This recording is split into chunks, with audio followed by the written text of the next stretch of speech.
Testemunhos para a Igreja, volume 5, capítulo 49. A armadilha das inclinações mundanas.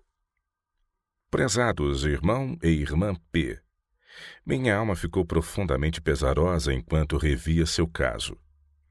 Na última noite, minha mente sobrecarregou-se demasiado. Em sonhos eu estava conversando com você, irmão P. Sua separação de Deus era tão evidente e você estava tão completamente cego em relação à sua verdadeira condição que parecia que eu estava ordenando a um cego que enxergasse para tentar fazê-lo perceber sua real condição. Não me foi possível dormir desde as 3 horas da madrugada e estive pleiteando com Deus por uma grande medida de seu espírito. Inquiri repetidamente: quem é competente para estas coisas? Não quis repousar enquanto não me fosse dada luz da parte de Deus. Eu precisava falar e, contudo, tremia, receando que a mensagem fosse rejeitada e as pessoas a quem ela era dirigida fossem envolvidas em escuridão mais densa do que antes de a luz lhe ser dada. Eu precisava estar intimamente ligada a Jesus. Pus minha mão na sua, com fervente oração. Conduze-me, guia-me.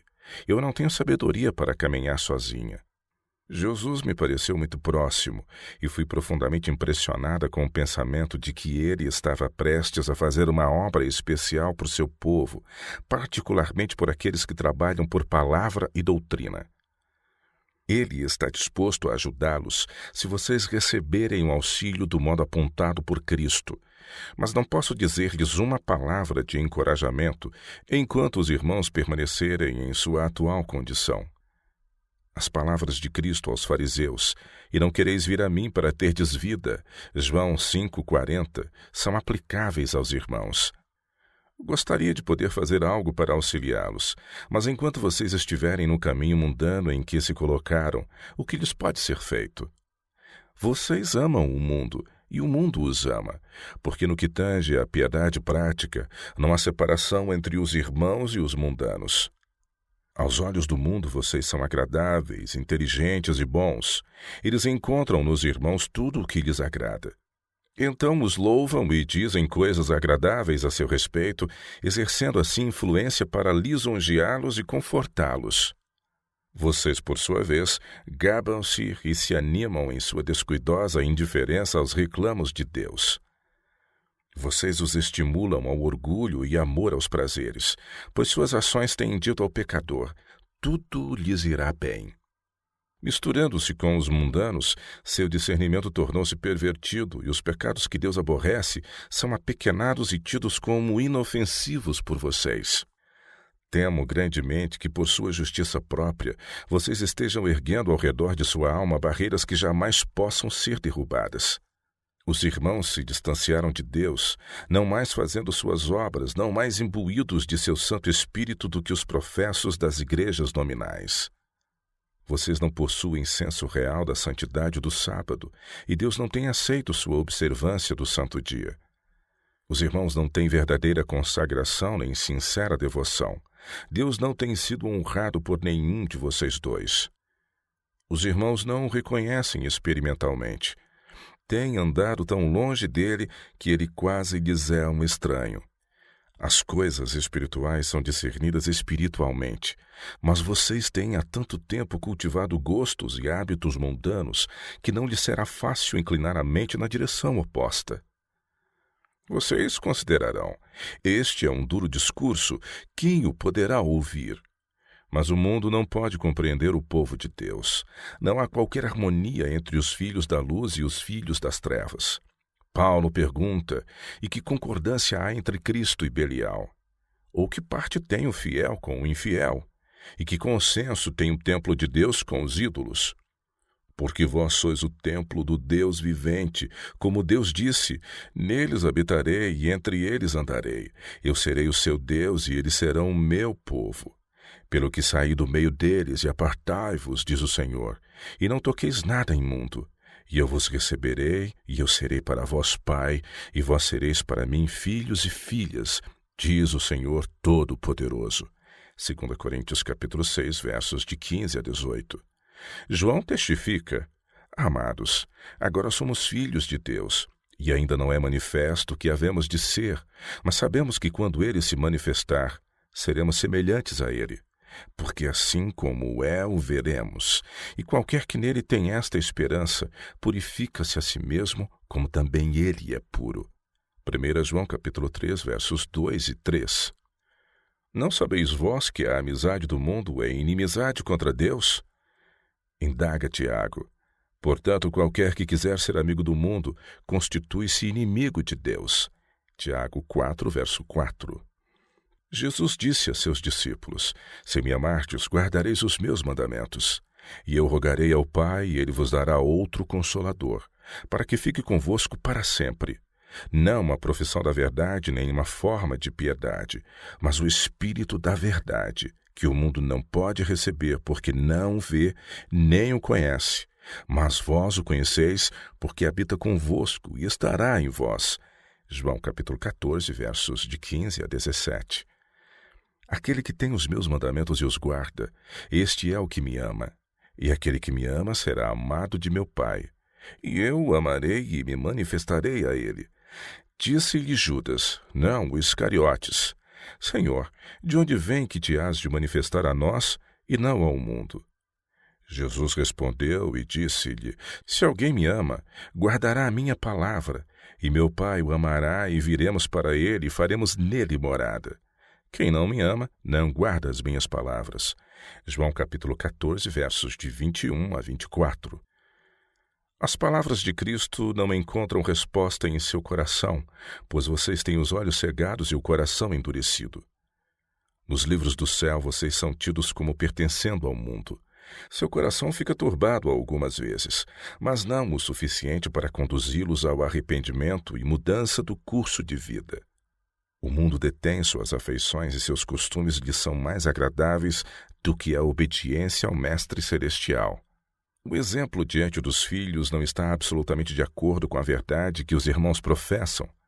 A verdade não pode santificar a vocês nem a eles. Vocês amam o prazer egoísta, e as lições ensinadas por preceito e exemplo aos filhos não têm sido de molde a criar neles humildade, mansidão e disposição semelhantes às de Cristo. Os irmãos os estão moldando segundo o padrão do mundo.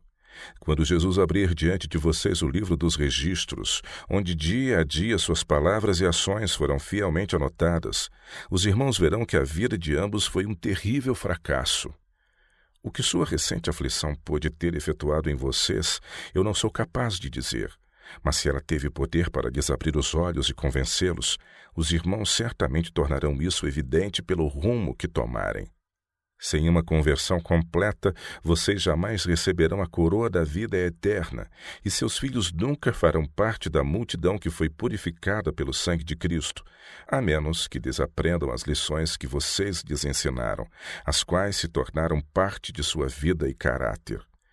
O exemplo dado levou-os a pensar que a religião é como uma veste que pode ser usada ou dispensada, conforme a ocasião o requeira ou a conveniência dite. Se não houver inteira mudança nas influências exercidas sobre eles, essas ideias frouxas acerca dos reclamos de Deus serão firmadas neles. Eles não sabem o que constitui a vida cristã, não aprenderam o que é viver a verdade e o suportar a cruz. Jesus disse: Se o mundo vos aborrece, sabei que primeiro do que a vós, me aborreceu a mim. João capítulo 15, verso 18. Vocês acham que a razão por que o mundo se opõe tanto a nós é que somos demasiado antissociais, modestos demais em nosso vestuário e estritos demais com respeito às diversões, afastando-nos delas tanto na prática como em preceito? Pensam que se fôssemos menos exclusivistas e nos misturássemos mais com o mundo, suas opiniões e impressões sobre nós seriam grandemente modificadas. Não há maior engano do que esse. Cristo afirmou: Se vós fosseis do mundo, o mundo amaria o que era seu, mas porque não sois do mundo, antes eu vos escolhi do mundo, por isso é que o mundo vos aborrece. Lembrai-vos da palavra que vos disse: não é o servo maior do que o seu senhor. Se a mim me perseguiram, também vos perseguirão a vós. Se guardarem a minha palavra, também guardarão a vossa. Mas tudo isso vos farão por causa do meu nome, porque não conhecem aquele que me enviou. João capítulo 15, versos de 19 a 21. Estas são palavras de alguém cujos próprios inimigos foram forçados a admitir: nunca homem algum falou assim como este homem. João 7, verso 46. As palavras dos homens expressam suas opiniões humanas, mas as de Cristo são espírito e vida. Ele disse: se vós permanecerdes na minha palavra, verdadeiramente sereis meus discípulos. João capítulo 8, verso 31. Quem é de Deus escuta as palavras de Deus. João 8, 47. Mas essas divinas declarações não encontram lugar no coração de alguém que é do mundo e ama seus prazeres. Deus nos deu orientações específicas para que ninguém precise errar. Ele afirmou: nem só de pão viverá o homem, mas de toda a palavra que sai da boca de Deus. Mateus 4, verso 4. A verdade revelada por inspiração é proveitosa para ensinar, para redarguir, para corrigir, para instruir em justiça. 2 Timóteo 3, verso 16. Não por uma ou muitas palavras, mas por toda palavra que Deus falou, o homem viverá. Vocês não podem desrespeitar por qualquer modo uma palavra, uma simples exigência que ele fez, por mais insignificante que ela lhes possa parecer, e estarem seguros. Qualquer, pois, que violar um destes menores mandamentos e assim ensinar aos homens, será chamado menor do reino dos céus. Aquele, porém, que os cumprir e ensinar, será chamado grande no reino dos céus. Mateus 5, 19. Quem quer que propositadamente transgredir um mandamento não pode, em espírito e verdade, observar todos eles. Essa pessoa pode argumentar que, com exceção daquilo que entende como leve desvio, ela os observa todos. Todavia, se ela de livre e espontânea vontade transgride um só ponto, é culpada de todos. Irmão e irmã P., conquanto vocês tenham feito uma profissão de cristianismo, retiveram parte do preço. Roubaram a Deus em seu pensamento e devoção, em seus talentos e influência. Suas inclinações lhes têm sido uma armadilha. Vocês não seguiram a luz que Deus graciosamente lhes deu nos testemunhos e têm feito coisas que, se não houver arrependimento e reforma de sua parte, os excluirão do céu. Se houvessem dado ouvidos às reprovações enviadas pelo Espírito Santo, seriam agora fortes em Deus e muito mais adiantados em sua experiência cristã, tendo um registro inteiramente diverso dos livros do céu. Jesus advertiu: quem me rejeitar a mim e não receber as minhas palavras, já tem quem o julgue. A palavra que tenho pregado, essa o há de julgar no último dia. João capítulo 12, verso 48. Naquele dia, que vergonha e confusão se abaterão sobre aqueles que possuíram luz e privilégios, que tiveram a salvação ao seu alcance mediante o infinito sacrifício do Filho de Deus e, contudo, não se beneficiaram desses preciosos dons. Através de sua palavra, Deus está constantemente chamando nossa atenção para o caminho reto, elevado e glorioso do justo. Os usuários desse caminho não andam em escuridão, pois ele é iluminado pelo sol da justiça, mas vocês o têm rejeitado porque ele é muito separado do mundo. Amor próprio e ambição egoísta não podem passar pela porta estreita e andar no caminho estreito e ascendente. Ver-se-á no dia do ajuste final de contas que Deus esteve relacionado com cada pessoa individualmente. Há uma testemunha invisível de toda a ação praticada na vida. Eu sei as tuas obras, diz aquele que anda no meio dos 7 castiçais de ouro. Apocalipse capítulo 2, verso 1. Sabe-se que oportunidades foram negligenciadas e quão infatigáveis têm sido os esforços do bom pastor em buscar os que estavam errantes por caminhos tortuosos e trazê-los de volta ao trilho da segurança e da paz. Repetidamente tem Deus chamado os amantes de prazeres, frequentemente tem feito irradiar a luz de sua palavra em seu caminho, a fim de verem o perigo em que se encontram e escaparem. Mas eles prosseguem mais e mais, brincando e zombando, enquanto viajam pelo caminho largo, até que afinal termina seu tempo de graça. Os caminhos de Deus são justos e iguais, e quando for pronunciada a sentença contra os que são achados em falta, toda boca se calará. Quão diversamente teria sucedido com vocês se houvessem visto sob a verdadeira luz o louvor e a honra que procedem dos homens. Os irmãos têm mais sede do louvor do mundo do que das águas da vida. A ideia de serem vistos como de importância pelos homens do mundo os tem intoxicado. Suas palavras de consideração têm enganado vocês. Quando os irmãos fizerem uma justa estimativa das coisas eternas, a amizade e a apreciação do rico e do estudado não terão nenhuma influência sobre vocês. Orgulho, sob qualquer forma que se manifeste, não deve mais ser abrigado em seu coração. Vocês, entretanto, têm bebido há tanto tempo das turvas correntes do mundanismo que não conseguem vislumbrar melhor meio de vida. Muitas vezes tem Deus estendido sua mão para salvá-los, mostrando-lhes seus deveres e obrigações. Esses deveres mudam em caráter com o aumento da luz. Quando a luz brilha, tornando manifestos e reprovando erros encobertos, deve haver mudança correspondente na vida e caráter. Os erros que são fruto natural da cegueira de mente, quando revelados, não mais se constituem em pecados de ignorância ou erros de julgamento, e a menos que haja decididas reformas de acordo com a luz dada, tornam-se pecados presunçosos. As trevas morais que envolvem vocês tornam-se mais densas, seu coração irá se tornando mais e mais endurecido, e os irmãos serão mais ofensivos à vista de Deus. Vocês não compreendem o grande perigo em que se encontram, o risco de que, em seu caso, a luz seja inteiramente obscurecida, ocultada sob completa escuridão. Quando a luz for recebida e posta em prática, vocês estarão crucificados para o pecado, mortos realmente para o mundo, mas vivos para Deus. Seus ídolos serão abandonados e seu exemplo estará ao lado da abnegação antes que da autoindulgência. Irmão e irmã P., se vocês tivessem dado ouvidos aos testemunhos do Espírito de Deus, estariam agora andando na luz, em harmonia com o povo de Deus, mas sua incredulidade os privou de grande bem. A irmã P. não se insurgiu contra os testemunhos, mas não demonstrou suficiente confiança neles como provindos de Deus para obedecê-los. Ela aprecia ver seu marido louvado e honrado pelo mundo. Isso gratifica-lhe o orgulho, que não é de modo algum pequeno.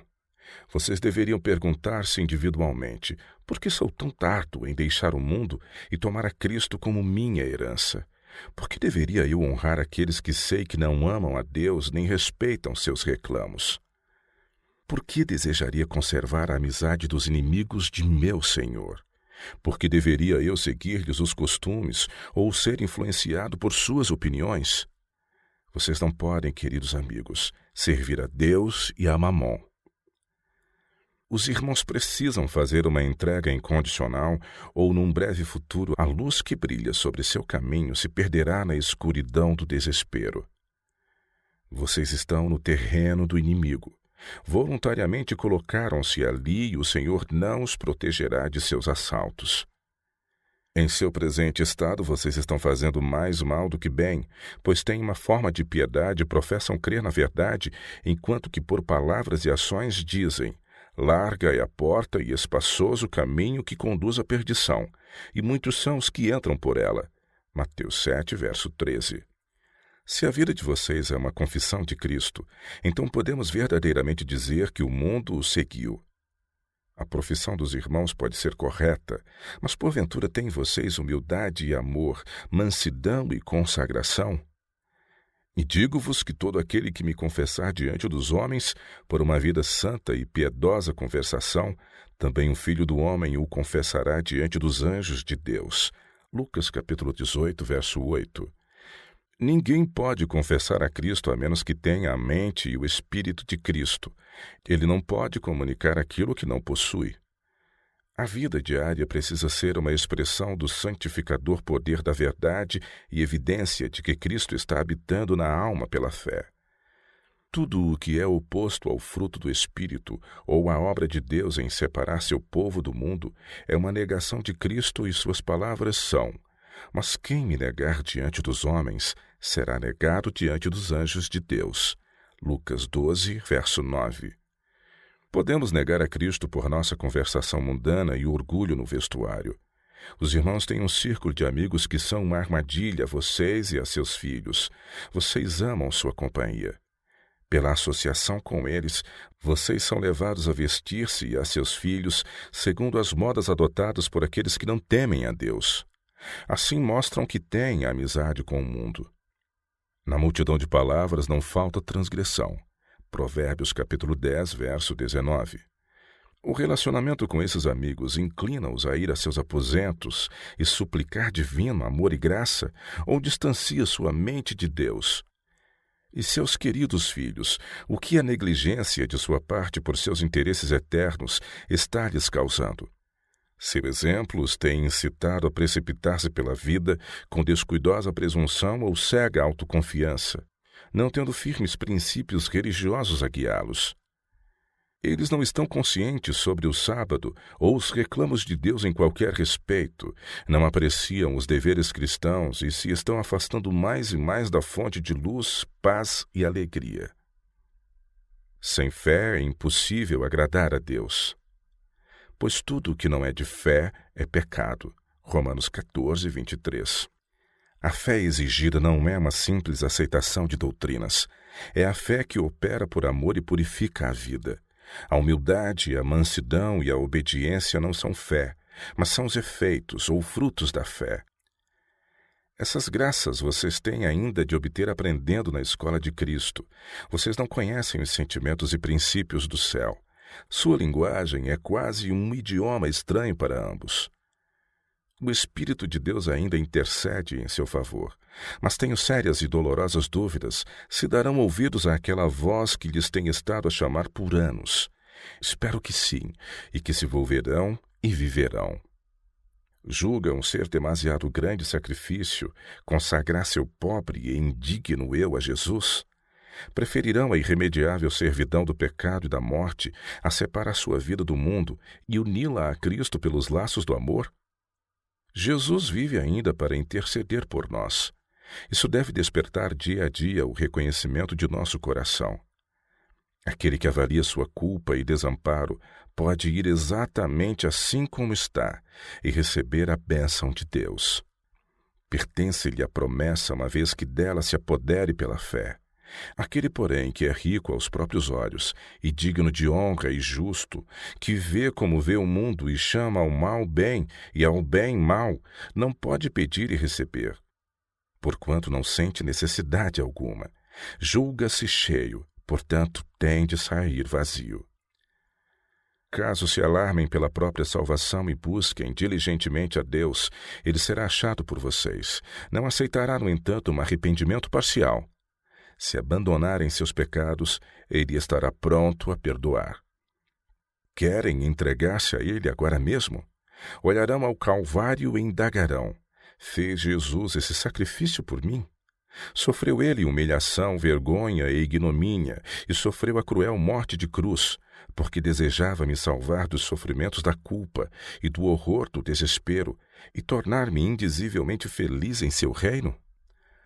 Olhem para aquele a quem seus pecados trespassaram e resolvam: vou servir ao Senhor. Não me unirei por mais tempo a seus inimigos, não emprestarei por mais tempo minha influência aos rebeldes contra seu governo. Tudo quanto tenho e sou é demasiado pouco para consagrar àquele que tanto me amou, que deu sua vida por mim, deu-se integralmente por alguém tão pecaminoso e errante. Separem-se do mundo, ponham-se inteiramente ao lado do Senhor, levem o combate às portas e fruirão gloriosas vitórias. Bem-aventurado aquele que dá ouvidos às palavras da vida eterna. Guiado pelo Espírito da Verdade, João 16:13, ele será conduzido a toda a verdade. Não será amado, honrado e louvado pelo mundo, será, porém, precioso aos olhos do céu. Vede quão grande caridade nos tem concedido o Pai, que fôssemos chamados filhos de Deus. Por isso o mundo nos não conhece, porque o não conhece a Ele. 1 João capítulo 3, verso 1.